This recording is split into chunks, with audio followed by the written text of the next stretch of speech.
There is voice recording. What are these? What type of bulbs are these?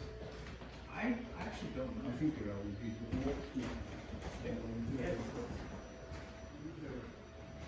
This one, I took out. Yeah, These were on Amy, right? these were all in here. I had another one here, which I think I just I'm getting unscrewed. another one. The reason I took this out is because the electricity in this bulb would keep flickering. It would stay on for like an hour or so, and then it would cut off for about 15, 20 minutes, and then turn back on again. So it's not completely dead. Alright, and then, Chinese food right now. Oh, cheap. Okay.